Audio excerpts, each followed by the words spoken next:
Hello, everybody, and welcome back to the Distance Dilemma podcast. My name is Sean, and I'm in Dublin, Ireland. This is my good friend Imran. He is in Thun, Switzerland, and this is our long distance friendship podcast. This is episode number 35. And Imran, what is your weekly out of context scenario?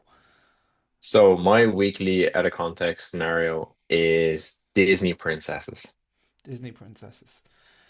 Okay, were you like watching a film of some sorts? No, Was this maybe something that came from your birthday? Like someone sent you something and it no, arrived late? no. That's like what you got, like the present you got me last year. Sean got me a card and it was like "Happy Birthday, Princess." Uh, No, it's not. No, no, no, it's not that. okay. Is it something to do with work? No, no. I'll give you one more Okay. guess. Okay. Can I have a clue? Um, College. College. Fuck. Um, Disney princesses and college. Where's the link for that? Were you like out? Is this something got to do maybe like with an advertising board that you saw out and about? No, no, no, no, no, No. no. Okay, okay. Okay. Right now. You were getting around the area. I can see how you were trying to divide it down. No, so this week in college, they posted up like a presentation and then your resource videos, your resource material, and a lot of it was like, not gonna lie, was really boring, really like definitions and examples how you would put it into practice, really like strategic way of studying. And I was like, I was like, I was watching the class and I was getting involved and stuff, and I was like, oh, this is a bit dire.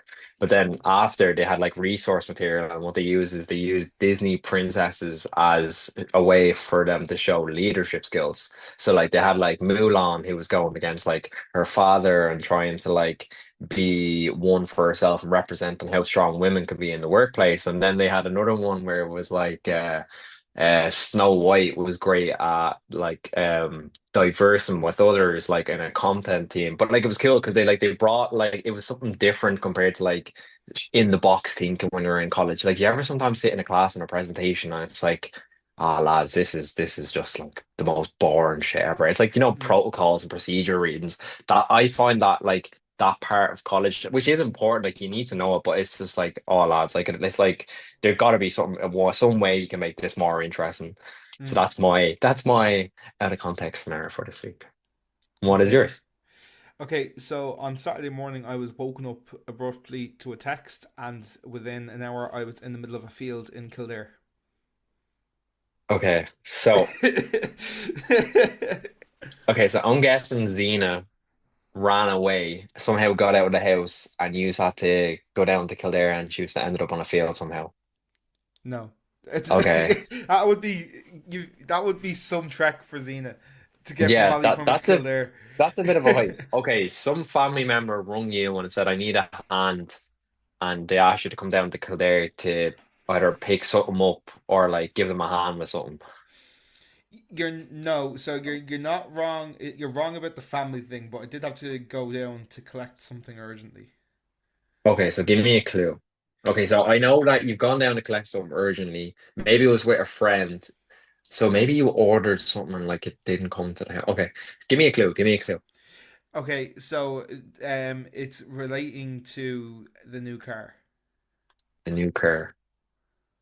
Right. So my last guess is there's a part in the car that you needed, either like a spare wheel or a spare part that you needed, and they couldn't drop it up to the house. So you had to go down to some fella's warehouse or farmyard to pick up this like wheel or something in the Yeah, car. okay, I'll give you that. I'll give you that. Okay, come I'm on. gonna One give you that nil. one. One Okay, nil. yeah, I'll give you that. So the reason, so on Monday I was playing football with Monum, Okay. and Monum had been saying to me that there's this scrapyard in Kildare that has. I basically when I bought the Qashqai, the only thing it didn't come with was a spare wheel. And he said, Right. "Grant, we'll go down. We'll go down to this place." And on Monday, I was playing football with him. We were just waffling on the way back, and he said, "Oh, do you want to go down this Saturday? I need to go get something for my car." Yeah, Grant, no problem. And I said to him, and he said, "I'm not 100% sure if I'm off on Saturday yet. I'll let you know." I didn't hear from him. Saturday morning, I wake up to a text. Sean, you ready? we're going. All right, So okay, I yeah, just yeah, yeah. had to like get up and have a shower and like get two eggs into me ASAP pronto and then dart down to Enfield. And this place was closing at like half 12 1. And like like I was like belting at the door and I think we left Ballyferma at like 11 or something like that. This But is like that thing, when you're a kid and like it's like 8 o'clock, 7 o'clock in the morning, and you wake up and there's some lad like just measuring the wall size and like pulling down shit off the wall, and like your parents are like standing on your bed being like, "Oh, sorry, buddy," and then like they're like touching the wall and like mm, addressing the floor, and they're like, "What the hell's going on?" yeah. This is have you ever been to a scrapyard? Yeah, once with Dari also to get a spare wheel. Same thing. I think it could have been the same place we went to, actually. Was it like a lot of farms back to back and like just thousands of cars? Yeah, like this thing was Yeah, like in the middle of nowhere. Like yeah. it was, I think we went to the same place, yeah. yeah, the one in Kilcock. Yeah, Kilcock, yeah, yeah, yeah. It's the Yeah, same it's a place, yeah, yeah, yeah. same one. Like it's a bit sad, isn't it? And the Like looking at roads are all, really narrow up to it, isn't it? Like yeah, really yeah, narrow. Yeah, yeah, yeah. yeah. It's a bit It's really sad sad. looking at it because like I don't know. There's just something about like looking at a load of cars that have been in crashes, like or Oh, like a lot. cars that have been left there to kind of rot, and people just taking like spare bits like the radio and like the wheels that are still working and blah blah. But like you're literally walking through this massive fucking field. Like it's not even a ware. Like there's a warehouse where you walk in, and then you're just going through this field looking at all these cars, and like it's a bit like me and Monum. There was one car in particular. There was a Beamer that had been parked up, and the side of this thing, the passenger side, was like mashed in on top of itself. So it obviously gotten a heavy whack on the Heavy passenger whack. side. Yeah, yeah. All the glass was shattered to bits, and like the car was like properly like in like I'd say the door of the passenger side was like bent into like the armrest for the driver or like where the handbrake is. And that car was there, and the driver's side was completely fine. So people were taking Fine. stuff from the driver's side. Yeah, yeah, yeah, But yeah, yeah. it just looked. I was like, you can just tell that like someone was in a horrible, nasty crash, and if someone was in that passenger seat, they're probably dead. You know, Oh yeah, 100%. Yeah, yeah, yeah. like there's no because like I said, like that car was folded on top of itself, like on that side, and it was I just a wonder bit is sad. Betsy there. I wonder is Betsy somewhere around That's what there I was potting thinking. around. I was like, Yeah, yeah. Betsy could be sitting around because there was some cars that were fine. Like Betsy was perfectly drivable. Like like sure, I kept driving her for like the 3 or 4 weeks after the crash happened. Like it just wasn't worth the insurance company giving me the money to fix her. Yeah, yeah, of course. Like if So she like was at the end of her tail, like there was plenty of cars like that around there, like where like they just had a little dents, but they just weren't like worth the repair, so they go to places like this, like and they, even that's a bit like Jesus, like there was a life in that car at some point, like I it's do like like the concept though, like you're like taking a part of a car, throwing some lad like 20 quid, 30 quid. I think I paid like when I went like 15 quid for a tire. Like your man had a look at the tire and he was like, yeah, do you know what, 15 quid cash please. And I was like, yeah, no worries, hand it to him. And then yeah, off I popped like with Dari. But yeah, like it's weird because like you're kind of like taking a part from a different car and then putting it onto your car, or vice versa, just having it as the spare wheel in the car if anything mm, happens. Yeah, I don't know, it's a weird concept. Like imagine we did that as like people, like we just went to like a graveyard and was like, you know what, actually his collarbone there, I'd love to spend like 20 quid on that. yeah. It was weird because like even down there, even like going into pay, like you said, it's very like you just walk up, someone makes up a figure off the top of their head and goes, "Yeah, give Yeah, me that for," they just have like they're you know. like people over the counter and have a look at it and be like, it's about 15, 20 quid, mate. And you're like, Yeah, yeah, all right, yeah. because like that's exactly like and I got really lucky. I found the exact wheel I needed within 5 minutes of walking into the place. Oh, And nice. like I said, Monum was looking for something for his car as well. Mm. So we spent a little while longer walking around. I eventually found a second wheel about 20 minutes later. And that wheel was just in better nick than the first wheel that we found, but it was a different like one. The one that I needed was a commercial one, whereas the one that I ended up taking was a high speed one. Now, a quick chat GBT told me that the only difference between they get on to the car the same. Like the only difference Hmm. is like in long term use, so it's perfect as a spare wheel. Like but the H model is obviously used for like high speeds. Like if you're regularly going On the above dual 100 carriageway or with a driving on 20, the motorways every day. which like I am, but like not to that extent. Like I go on the motorway maybe once a week for 10-20 minutes, like and then obviously like when I've got other things going on. But like I didn't need that wheel, but the wheel works for the car. Yeah, it's funny because like a lot of them cars and them types of cars, like they all fit the same model somehow. They're all like a type model where they just fit into each different cog.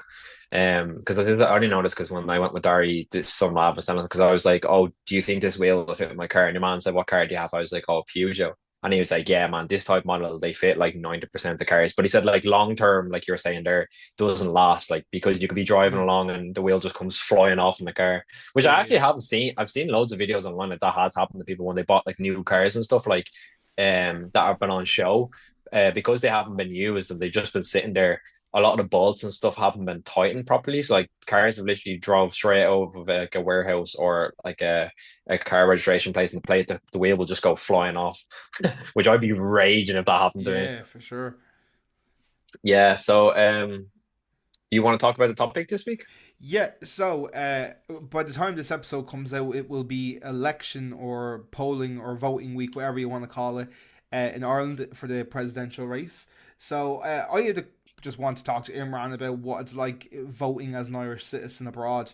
We obviously had our general election last year as well, and we've got the presidential one coming up as well. So, I just thought it'd be an interesting to like kind of compare how it works in Ireland at home, like what I imagine a lot of people who are listening to this will know, or maybe the folks from Switzerland or the folks who came from different countries. Switzerland might not know about the Irish system or like how it works. Like, because I have no idea how it works for Imran really at all. Like Imran obviously knows how it works for me. Like so I just thought it'd be quite interesting to Mhm. talk about.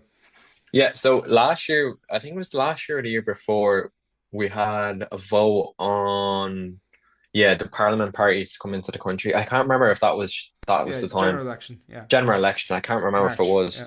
Yeah, March. Yeah. So I actually didn't get a chance to vote then. I was just too busy. I didn't really look into it much. So obviously, I kind of wanted to vote this time around because I had a bit more time to, look into it a bit more. So I found out that if you're not a resident within Ireland within the last 6 months, you are not allowed to vote abroad.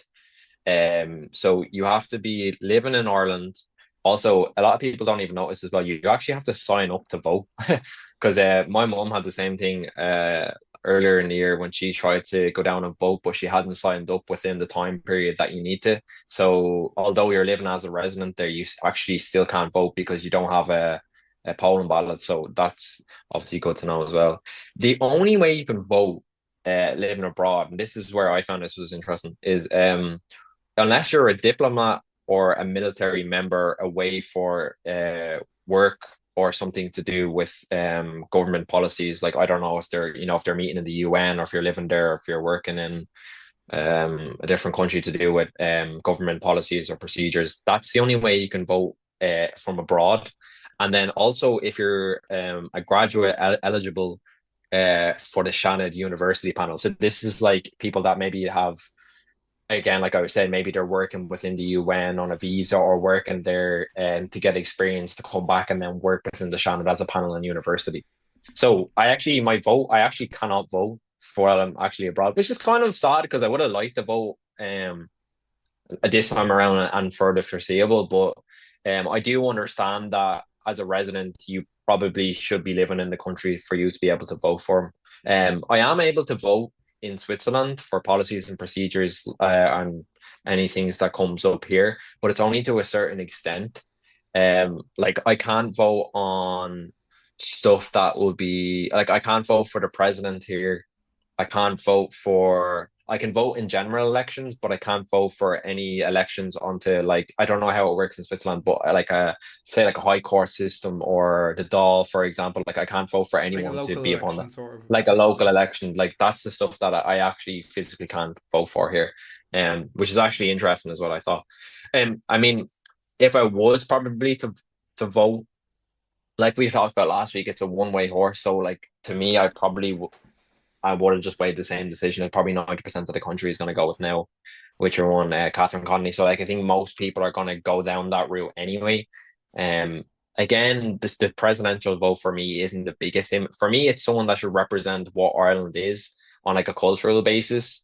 And she seems to tick a lot of boxes. I mean, like again, she's saying all the right things on social media and in the debate that we talked about, me and Shaw talked about last week. So look, we'll soon see with the voting system in the next 2 weeks and when it does come. What about you? What's your plan for the voting? And did you know that I couldn't vote from abroad? And I thought you could, because as yeah. far as I know a couple of like from when I used to work in retail. There Mm, was some Brazilians that I used to work with, and they could vote in Brazilian any kind of voting matter. They just had to go to the local embassy, like not like the Brazilian embassy, like that was nearest to them, like So mhm. I thought it may have been a similar thing, or you could cast it. I do think it's kind of crazy that they haven't moved any of the voting system online.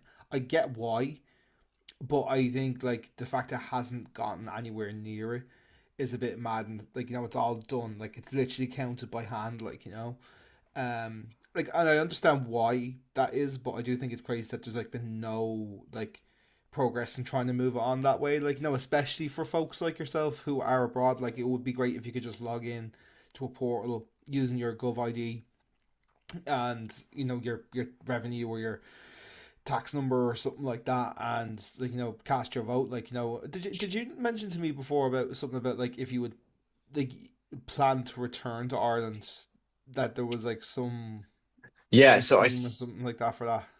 that was more in terms of there was meant to be a scheme coming in for people that are living abroad for them attract them to come home, that they would apply for like a housing scheme where you buy your house when you're abroad, pay the rent, and then Right. when you come Okay. back.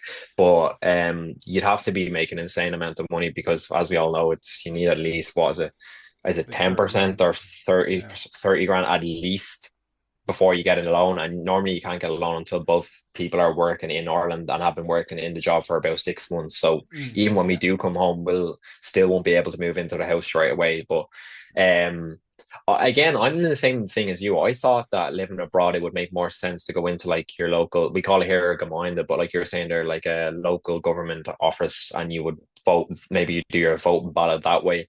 I can see why they don't do it online, especially with like I know it's Cybersecurity threats. Yeah. cybersecurity reasons and confidentiality and stuff like that. I'm trying to see here online. It does say here that we have ended an amendment to the Constitution in 2018 to say that which permits you not to vote from being abroad. I'm just reading it here. Yeah, yeah. So in 2018, we voted against to apply for a vote outside of Ireland's citizenship. So, okay, so yeah, we had voted against it. That's the reason why we can't vote anymore. So maybe before you probably were able to do that. I'm just reading here on gov.ie. So there you Yeah. go. Yeah, I'm surprised. Like even just for like, obviously for like folks like yourself as well. But you think of like people who maybe like say it's like election week or something like that, and something urgent comes up, and they have to travel to a different part of Ireland, or Hmm. they have to go like say something, they've got relatives in the UK, and something happens to somebody and something really urgent. Like I think that it's kind of mad that you can't do anything online. I think even like it should be like doing it in person should be the priority. Like because that's probably the safer way to do it. But like you think about that, or like elections can be called. Like I know we know when the presidential election is going to be. Roughly, it's always around like October, November every 7 years. Like we know this, Mm. and the general elections as well. While they're every 5 years, the government also can call an election, or like these things can come up as well. Like because I remember there was like a lot of outrage last year when they were elected, when they were waiting to call the election. Like Fianna Fáil and Fine Gael were putting it off for quite a long time because I think you know they knew that they weren't like the most popular at that time. Like obviously they still ended up getting in. I don't know how. I don't know how they managed to weasel their ways back in. But anyway, people are voting for them and they've had their say. But yeah, I think it's crazy that there's like nothing there for people like in those scenarios. Like, because I remember even when I moved house from Mulhuddart to Ongar in Blanche, like only like a few minutes away, but I had to go back to Mulhuddart to vote. Which again was like I think I was on my learner permit, so I just jumped in the car with my nana, drove up, vote. It was the whole thing, like getting in the car, getting home was done within 20-30 minutes. But Hmm. like I said, like if there's something urgent that comes up for people, like I think it's important to have something there for them, like where they can do it online, like especially with like modern biometrics, like your Face ID or your Touch ID, and like a lot of the security measures that a lot of modern kind of tech has. I understand there is definitely a cybersecurity risk, and it would be a really sensitive thing. But I'm just surprised there's not something there at the very Mhm. least for people who are like in an emergency situation abroad, like yourself, or who have to you know Yeah, just I had the do same other things. situation as well when I moved to Dunboyne. I had to come back to Bunstown to vote in my local primary school. Um, but for me, I was thinking is as well, you've a lot of people like the same, and myself when Nicola, where we plan to come home. So I feel like it's weird that we don't have any like options while living abroad to vote on current affairs Mm, and current things that are coming into the constitution while living abroad with the mindset of going home. I'm surprised, and like you were saying there, with the way now the biometrics works, the way there's so much accessible for us to vote. It would make sense for us to vote that way. So maybe that is something that will probably change in the future. I mean, the next 5 to 10 years. But again, a lot of things, everything takes time with governments yeah, for things to change, and a lot of personal and general votes needs to take place before that even happens. So yeah, we'll just gotta I wait and see. I Do you also think it's a do. one-way horse though? I mean, like I look from the people I speak to, like from my friends and family and stuff. It seems like everybody is kind of heading towards voting for Catherine. But like I've been surprised that since Jim Gavin has dropped out of the race, that there's been some kind of strong numbers for Heather Humphreys. Now, there's nothing that Heather has said that like has given me any kind of like like any optimism that she should be the next president. Like but she also hasn't. I think that Catherine has just ran a much stronger campaign. She's made herself more vocal. She's been a lot more active on socials and appealing to her target demographic. Where Heather is kind of appealing to that Fine Gael, Fianna Fáil voter, like people who are wealthier landlords or business owners and stuff like that. Like she's appealing to those voters, which has worked for Fianna Fáil and Fine Gael in the past. But I don't know. I think I for me there's like I'm not debating in my mind at all who I'm going to vote for. And I'm Hmm. also I should probably say this, the two of us are not political correspondents and we're not experts on this, and we do highly suggest you do your own research on this Hmm. sort of stuff as well. Don't vote for Catherine because we're voting for Catherine, or I'm voting for Catherine in this case, or whatever. Do your own research. If you feel like Heather's a better fit for you, vote for Heather. I personally am a bit more aligned with Catherine, so I'm going to be probably voting for Catherine. Probably I will be. Hmm. um, but like I it's, just to go back onto the thing before as well. Like I just another thing just kind of popped into my head there was about like I think it would also encourage more people to vote as well if you could do some sort of online voting as well. Like, because you think of people maybe who aren't as mobile, who could end up in a situation like that, or even like I know people who like you know just say couldn't be arsed voting, Hmm. which Yeah, yeah. boils my blood, which is a real that really wrecks my head. Really irresponsible if you don't vote. To be honest with you, like it's something that I really feel passionate about. Everybody should get out there and vote. But I think that would help in that sense as well. There's two things with that. Like the first one I would say is like it's always that saying in Ireland, like, oh Jesus, it's raining now. I'm not gonna go out and vote. Like the many times I've seen that where like it's torrential rain on voting day and people are like, I can't be arsed going down to vote. So in that sense, I think it would be a great idea where like, oh look, the weather is shite. I'll just vote on the laptop here. I'll pull up the biometrics up, fingerprint or whatever, like eye scan, and then do it that way. And then on the side of like the like no voting, at first I was kind of in agreement with you where like I believe that most people should vote because they have a voice. But then the way things are working in Ireland, where we've had a two constitutional party with Fianna Fáil and Fine Gael, obviously you see now Sinn Féin is kind of getting a bit more popular into the voting systems. I can understand why people don't use their voice because it's the way it works in Ireland. If people don't know, is like it's party-based systems. So if you have a popular party, it's very hard for you to get them out of the doll. And like that's how we've seen in Ireland for like the past.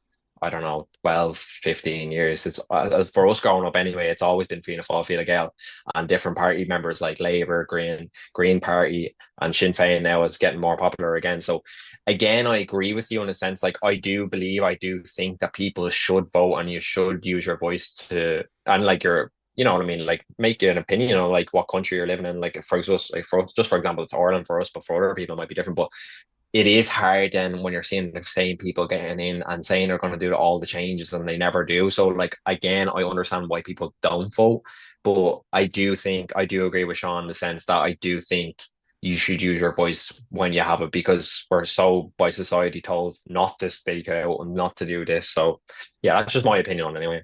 No, I'm a big like I remember once there was a guy I worked with and I actually really liked him. He was one of my bosses, like one of the supervisors, and I really liked it, really got along with him. And I just was chatting to him one day, and it was Poland Day, and I was just waffling away to him. I was like, "Oh, did you get a chance to? Did you get to vote?" And he was like, "Oh, I don't vote. Should the government they don't do anything for us? No, they don't do this, they don't do that." It's like, yeah, okay, I agree with you, but the only way that's going to change is by you using your vote. You Mm. know, like it's something that really it really wrecks my head. Like I'm a big advocate for even if you don't like there was the referendum there a year or two ago about what was the marriage, not the marriage referendum, but it was something about the wording of the constitution in terms of a woman's place in the home or something like that, Mm. and it was voted no. It was none of the bills went through. Um, and like I heard a lot of people go out and say, "Oh well, I don't understand it, so I'm not going out to vote." It's like, right, okay, that's That's very on you though. fine, but you need to put your own research in. Like this is our government. This is how like the country is run. Like even if you don't understand it fully, if you don't understand something, you shouldn't support it. So that means you should just probably vote no in that case. Like Mm. again, do your own research and that sort of thing. But if like common sense, you wouldn't say yes to something in your personal life that you didn't understand, like so you should just probably vote no in that case, but use your voice, like. Yeah, like it's definitely interesting to see how different people perceive governments, especially in Ireland. Like I've heard it all from friends and family and their different opinions and stuff. But again, I can see on some sense why people don't vote because it's like you're blaming. It's like what we talked about with the immigration issue in Ireland as well. It's like you blame the system, you don't blame the people. And I feel like the same thing with the voting. If you're not seeing any change done within 15 to 20 years, it's like your voice doesn't matter anymore. And I'm just trying to be devil's advocate here for people that Mm. the reason why they don't vote. Like I'm still on your board where I do think people should vote, but I'm just trying to think of why people maybe are less reluctant to vote because of they're not seeing any change in the country. And it really is the system that's the problem. It's not really technically people because if I was a political member of part of a party and I was trying to get in, of course I'll be saying all the right things to get people to vote for me. Of Like course. yeah, it's it's the game. It's how you get voted in, and you need to be saying all the right things that you're going to change the housing crisis, that you're going to bring more job opportunities for people of Ireland, and so on. Blah blah blah blah blah. There's so many different things that people can say to get into party, but I think overall, I think we're heading in the right direction. I just don't know where the big changes. And again, like we said before, we're not geniuses. We're just two lads that live in Ireland that Yeah. are being more aware as we get older about what's around us. So yeah, that's my opinion on it. I would love to bring up the current affair for this week, Yeah, if that's sure. okay. And I know we don't really talk about sport much on this channel for various reasons that we know a lot of females listen to our podcast. Not saying that females don't love football, but it is a common misdirection that most females don't. They watch football because their fellas make them watch it on a Saturday, Sunday, aka Simone and Nicola. Sorry, guys. But basically, Ireland played Portugal this week in the qualifier, and I have to say it was just heartbreaking to see. Like they really tried for about 90 minutes, and they did fairly well. Keller saved the penalty from Ronaldo. We didn't really have many chances in the attacking for it, but I mean, as the defensive side, like a lot of kids could learn a lot about it. But for me now going forward, I mean, I've always been a big sport for Ireland. I love watching them growing up and stuff. It's like I don't think I'm ever going to see Ireland in a World Cup in our lifetime. Like I think it was 2002. I could be wrong. Was the last time we were in a World Yeah, Cup. 2002. Yeah. But like at the same time, me and Sean were 3 or 4. We had no concept or consciousness of watching it. And I remember the one thing I love about like the Irish football team is like the way the country changes when we're in a major tournament. And like I love it. I love the buzz around. People are excited. And you don't even have, for me with World Cup and European tournaments, you don't actually have to enjoy football. For me, it's a big sort of like a culture effect as well, because you're seeing all the colors, you're seeing people represent their country, their national country. And like that's the buzz that I get about it. I'm watching the games now. I've watched a lot of the qualifier games, especially living abroad. I'm a bit more conscious of trying to make it more time to watch the games and stuff. Because I know now if I was at home, I'd be going to the games with Sean and a couple of the other lads as well. So I don't know. I feel like the squad for me is like we just don't have a strong enough squad, unfortunately. And it's just we're seeing it coming up against these games, and I'm like I'm finding the football boring to watch. I feel like we're playing a lot of the game a lot safe, but I was really proud of the lads against Portugal there at the weekend. So I'm hoping now we go into the game against Armenia a bit better. But we'll see. I don't know what your opinion is on what I just said, but Yeah, I'm going to the game against Armenia. So spoiler for anybody who is listening. This being recorded before the match. Um, so obviously hoping for a win. Yeah, and like just to kind of echo what you were saying there as well. Like the lads played their they played so well on Saturday, and even like Simone isn't like super into the football, but she was in the edge of her seat watching it. And when Kelleher saved the penalty, like she was even like, "Oh my fucking god!" Like this is crazy. I was like, "This is why we love football. This is why football's great, Simone." You know, but yeah, like on a wider thing, our squad, we've never ever had a fantastic squad. Like I think the only time we ever had a competitive squad was in the Euros in 2012, and that was a horrible group. Like we got Croatia, Spain, and Italy. Two of those ended up in the final. You know, so that was really really unlucky. And I thought we done quite well in the Euros in 2016 as well. But it's just the FAI have been just terribly, terribly managed over the last, like with John Delaney, and I think the fella, his name is King at the moment now, or so mm, he's some English guy managing it now, and it's just not.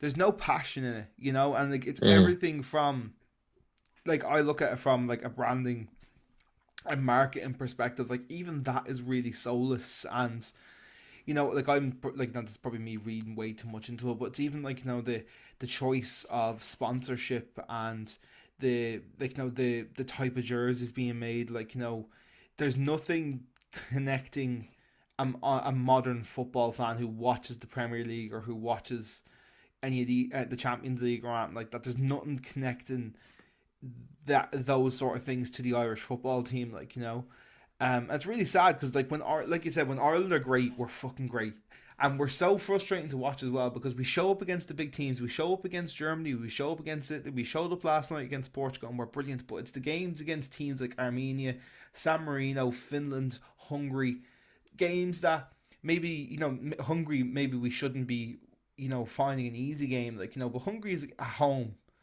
You mm. should be At least winning that game. challenging. At least challenging. That game should have been won before the lads walked on the pitch. Like Hungary away, they should probably win it. Like you need to use the Aviva to your advantage because the Irish, when the Aviva's hopping, it's one of the best stadiums in the world. And I'll die on that hill. The Aviva when it's hopping, I've been in it on. Like, I was in it the day we qualified. Were you at that match as well with us when we Yeah, qualified against Bosnia?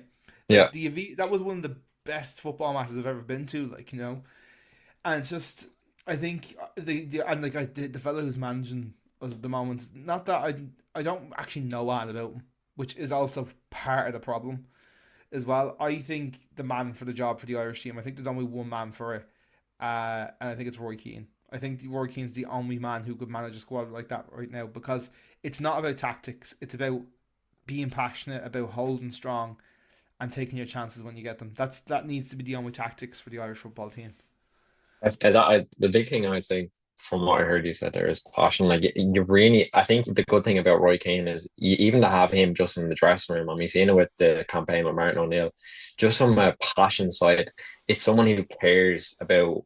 Like you're forgetting, like footballers are getting paid thousands of cash, right? And the thing with international football is like they still getting paid money, but it's not to the extent that they're getting when they're playing for their Premier League side or their Championship side. But for me, it's like all that should go out the window because the amount of fans that are coming out and people that are watching Ireland, kids that are watching Ireland growing up.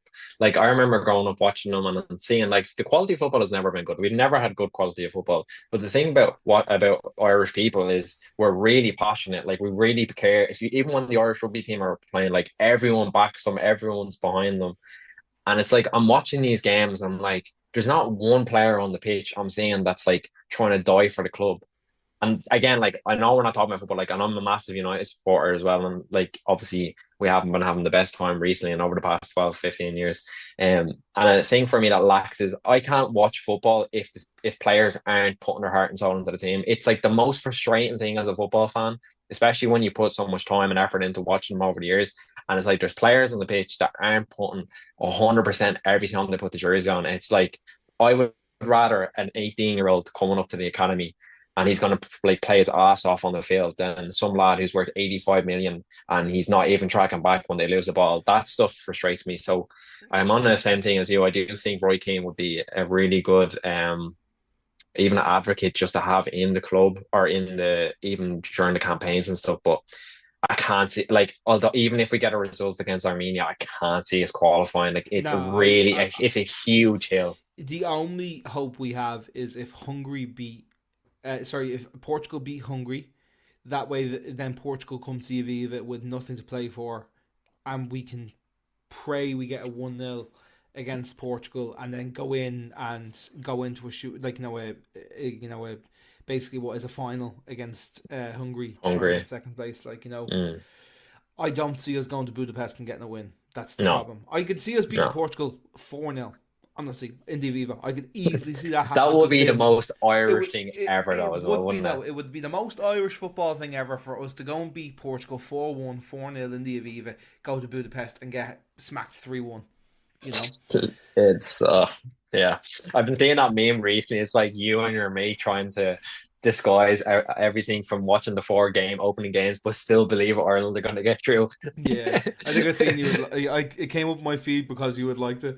Oh, okay, yeah, I yeah, ja- and like we won't dwell on football for too long because I know not everybody who listens wants to listen to a football podcast, but I really do feel the catalyst for all this crap has come from the Declan Rice situation from almost 10 years ago. And the reason I say that is because of something you were saying is people that are playing for Ireland that are not passionate enough to be playing for Ireland. You think of people like Glenn Whelan, James McLean, Robbie Keane, Damien Duff, like lads who would run through a brick wall to put on the Irish jersey. And I think the second they let Declan Rice run around for those 3 games and let him go off and prance his arse back over to England, I think you've just seen such an influx of other below par, let's be honest, English players who are not good enough to play for England, who have an Irish grandmother and are just doing it just to get an international cap, and hmm for no other reason. Like I would, like you said, I would rather play an 18, 19 year old with no experience, no nothing, um, to them, but is willing to go out and die. Because you look at bloody Jake O'Brien, who was fucking hmm brilliant the other night, and it's because he wants to die to play for Ireland. Like you can tell there's that passion there. And to be fair, that Josh King fella in midfield as well. I Yeah. think he's got an English accent when he does his interviews, but he fights his arse off, and he does so well whenever he plays.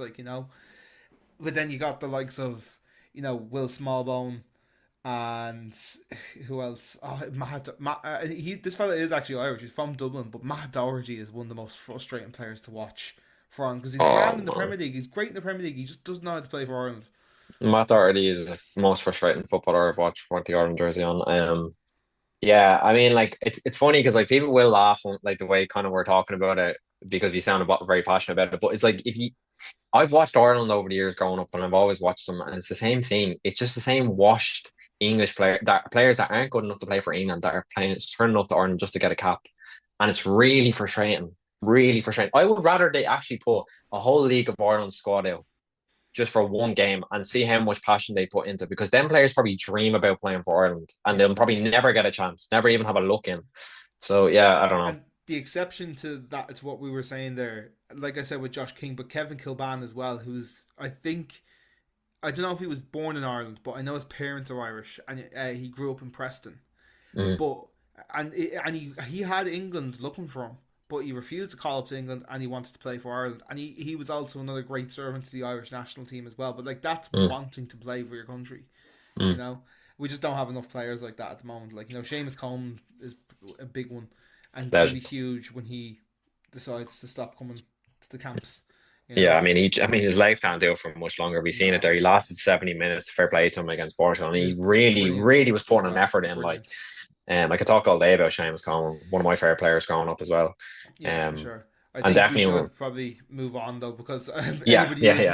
not into the football or not Irish is probably All we were trying to say, lads, is we we love love supporting the Ireland. Irish team, and I hope them the best of luck in the rest of the competition. But it's not looking great. No, no. No. Anyway, we are moving on to I guess another new segment of the podcast. We are going to be taking in your dilemmas. Mhm. So yeah, Imran has got two dilemmas that our listeners have sent in.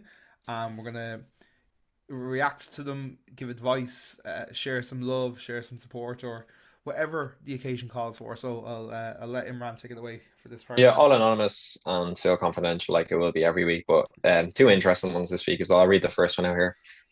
So I'm naturally introverted, but my friends are super outgoing. I always feel pressured to keep up, or they'll think I'm boring. Any advice for staying true to yourself? Do you want to talk first about You go ahead. that? I mean, like I have friends as well that are introverted as well. I would say I laugh at this because I have this like saying with one of my mates, like I feel like I'm outro introverted, which means that I feel like I am a little bit of an introverted, but when I'm in the and when I'm out and about with people, I become outroverted. Um, and I feel like it's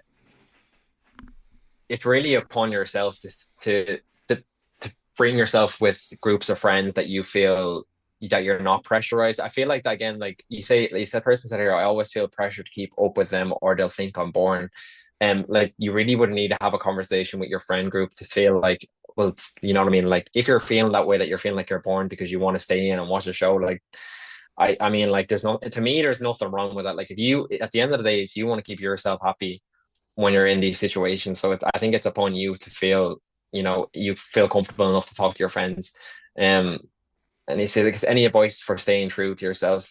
I mean, like this is something that I feel like only over the past 3 or 4 years, I'm really starting to like find myself in a cliche way, be like, oh, this is the person I am today. Like I feel like it does take time. So I feel like if this person is at a young age, I wouldn't be too hard on yourself. You're still developing, and it probably every day, every year you're still growing. Like me and Sean talk about it all the time. Like we talked about it last week. Some people are further developed in like stages of their life as well. So, but I mean, if it's just from like an outgoing perspective, I would think that look, you do what makes yourself happy. If you feel like you're introverted and you want to stay that way, there's nothing wrong with that, in my opinion. Um, I don't know if you have anything else to say on that, Sean. Yeah, I mean, like the biggest thing for me is probably staying true to yourself. If life has really taught me that, and over the last couple of years, is if you don't put yourself first, you can't kind of help or be there for other people. And that is friends and that is family. And I know this isn't like a situation where you need to be there for somebody, like but if you are feeling pressured, it's that pressure is going to build and it's going to build, and then that's going to come out at some point, and that could be in the form of an argument, or that could be in the form of like neglect, or any number of things. Like I like for me, I would say that it's important for you maybe to just like set your boundaries, and like stay like go with your gut feeling with these sort of things. And like you've not said, like the person hasn't mentioned anything about like not wanting to continue to be friends with Hmm. these people, like Yeah. so like just from reading this anonymously, I have no idea who this person is. Done after a boy or girl, done after in Ireland or Switzerland, I have literally no idea. um like if I look at it from like if I think of an extroverted group of people, I'm thinking people who are going out to nightclubs, going out to pubs, going out in public quite a lot, and like Restaurants and stuff. yeah, and like being maybe like I'm not saying like causing any ruckus or anything like that, like but they're maybe a little louder, or they're drinking a little bit more or something like that. And if you feel like you're swaying the other way, like maybe one way to keep those friends is to just change up the activity. Like again, I have Mm, no basis to be like, yeah, you're out drinking every week and you're all alcoholics. That's not what I'm saying at all. But what I'm saying is like try and you know change the scenario in which you're meeting. Like so if they're if that kind of like extrovertness is a bit overwhelming, like try and just change up the activities. Like instead of going out for you know these meals in the evening, or like going out into these things, change it to like a walk in the park in the morning, or a brunch, or coffee or something. coffee, or that sort of thing. Like that's kind of where I would do. But the most important thing that this person said for me is staying true to yourself, following your Mm, gut. yeah. So do what feels right to you, do what your gut is telling you to do, and put yourself first, and don't make yourself uncomfortable for other people's comfort. I think I actually like that. I think more for like an advice thing, because I don't think I mentioned that. I was more like kind of going socially constructing it there. But for an advice thing, for example, like myself and Sean, like we're very similar, but we also have many different things. Like a lot of my friends and my friend group, they're really, in terms of when I meet up with them, it tends to be just like we're going to the pub to watch the football, or we're going out into town. But like one thing I always liked about me and Sean's friendship was that we're really big into like film and cinema. So a lot of the time when we were meeting up, we would either be going to the cinema, or we'd go to a restaurant, to maybe go to a gig. Like we tend to do things that each of us like. And like I wouldn't necessarily, when I was living at home, like text Sean being like, "Oh, come to the pub." Like I would text him like, "Oh, look, you're more than welcome to come to the pub and watch the match." And there has been times where me and Sean have gone to watch the match. They don't have a pint or whatever, and Sean have a Coke or whatever. Like we have no problem with that. But like I feel like if you want to make more time for your friends, maybe suggest things that maybe you like to do. And although that might be introverted, that might literally just be sitting in the house watching a film. But again, even as an outgoing introvert, I would say, it is nice like for to do other things that maybe doesn't involve alcohol, or doesn't involve being out in loud places and stuff like that. And you actually might have better conversations just being in the house with that person as well. Even just getting a takeaway in the house and stuff like that. Me and Sean used to always do that when I Oh lived at man, home, cup just of get a tea and a takeaway. takeaway, underrated as Yeah, fuck. yeah. That's what I mean. I've had some nice meals with Sean's, and I only when I used to live with my mother. So yeah, that's kind of our voice on that topic anyway. I like that one. And then I have another one here. Another interesting one. I cut off some family members because they did me wrong, but sometimes I feel bad about it because I lived with them before, and I don't want to result ungrateful. What do you think? Do you want to go first? Okay, yeah, sure, I'll take this one. I this is really it's very kind of scenario dependent. I feel like it's easy for us to say, oh, this is what I would do, and this is what I think you should do. But like when it's family, and like there's probably years behind every small decision. It's quite hard to like give general advice. Cutting, I for me, I've had to cut members of my family off at points, and it was a last resort. So I definitely think that like if you've gotten to this point, that should be like your final resort. You've tried making peace with them, making peace with yourself, or but if having that person in your life, or that member of your family in your life, is causing you to be stressed or causing you harm in any way, like I do think at some point people do need, like just because they're family doesn't give you the right to treat you like crap, you know or speak to you, or basically bully you in certain ways. Like just because they share a last name or they share blood does not give them the right to do that whatsoever. So I do think it's a last result thing, but they also need to, like you say you're feeling bad, that should be something that's also reserved for them as well. Because if you've gotten to that point of you know you've thought this through, and you genuinely feel like your life will become a better place, or you'll be in a better space mentally because because you want to cut them out of your life, I think then it's on them to reflect and say why.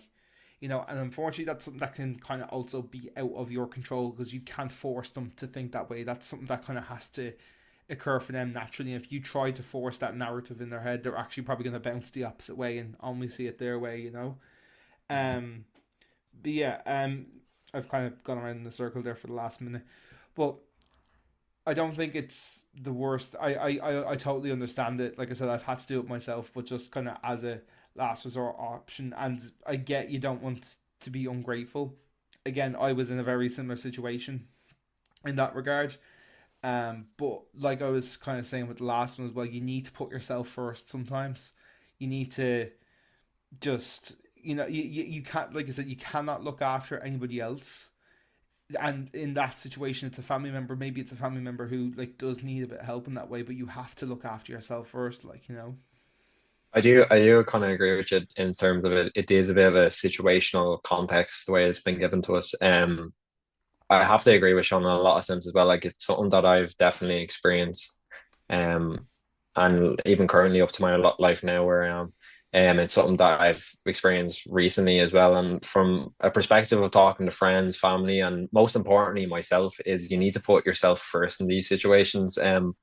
For your own sanity and your own safety, in terms of like where you are in your life, it is really important that you put yourself first because I have also had experiences and feelings of ungratefulness, feeling like you're putting harm onto others. But like Sean said there, at the end of the day, if your life is becoming unhelpful, you don't feel safe in your environment, you don't feel that the relationship is what it used to be or how you do feel about it, you can have feelings of ungratefulness. But I feel like at the end of the day, most important if that person is or this family member, I don't they haven't stated who it is making you feel that way, that doesn't mean anything to me. Blood, family member, connection, friends, family, it doesn't matter at the end of the day who it is. You have to put yourself first and have most self-respect, because if you don't put yourself first, you're going to let it continue to happen, and that's on you because you didn't make the decision as a self. And I'm not saying that's as easy, and I've experienced that. And me and Sean have both spoken before to each other about it. It isn't the easiest decision to cut someone off from your life. Um, so I do think whoever is experiencing this situation, do maybe take a step back and just think about what's important to you. Are you looking after yourself first? Do you feel safe? Most importantly, with yourself. And yeah, that's what I think. I think maybe just think about what your relationship is with this person, and is it worth it? You know what I mean? Is it worth keeping this person in your life? If it's putting damage to your own self-harm. So I do think that is something to take into place. I don't know if you have anything else to say on the topic. No, I kind of agreeing with everything you're saying. Like, Mm, I just to kind of stress the importance of just because they're family doesn't mean that doesn't give them the right to make you feel like shit. no. And you have to stand up for yourself. Yeah. It's really like it's we both, me and Imran both know it is really hard to do, Hmm. and there's a lot of second guessing yourself and a lot of, and especially sometimes like when you explain the scenario in black and white, it can make you seem ungrateful or it can make you seem like the bad person, but it's not. That's not always the case when it comes to families. It's nothing is ever black and white because there's No. years of history that nobody else will really ever fully understand. Like even me and Imran have been telling each other stories about what's gone on in our personal lives for the last, throughout our whole lives, like but like been telling each other like kind of weekly or monthly what's been going on in our personal lives for, I'd say, at least the last 4 or 5 years, and it never like gets easier to say this. And like I used to, I used to talk about it quite a lot with my therapist, that I used to think I was going crazy because I would say these things in black and white, and it would sound like I was being, like you were saying, you feelings of ungratefulness, or you've got, you're afraid of it being perceived wrong or something like that. But in full context, that's not the case. But with life kind of passing by so quickly, like when you say something in black and white, it can sound wrong. But Hmm. yeah, what's more important is the truth and your whole truth, and doing what's right for you. So as we've said, if and I also want to stress, I do think it should be a last resort option. But if you are at that point, if it's something you're considering, you're probably close to that. Hmm.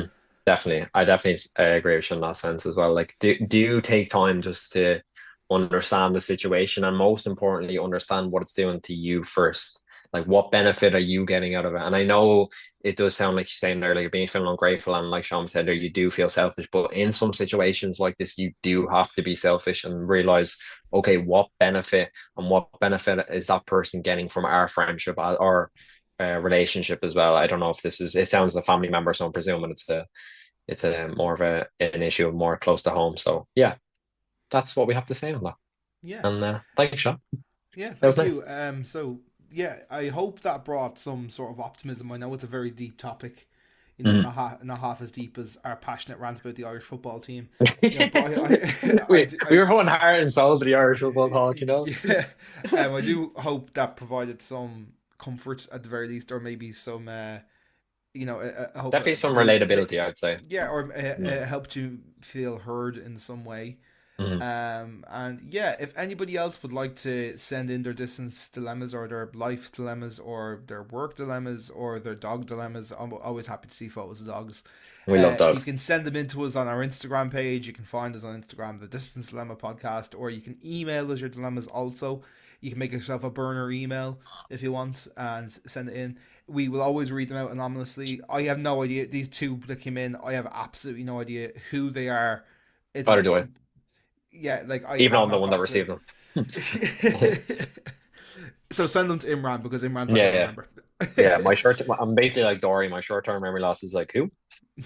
But yeah, thanks Yeah, so much for people that sent them in. We do appreciate them, and I really enjoying this kind of segment on the podcast recently. So thanks. yeah.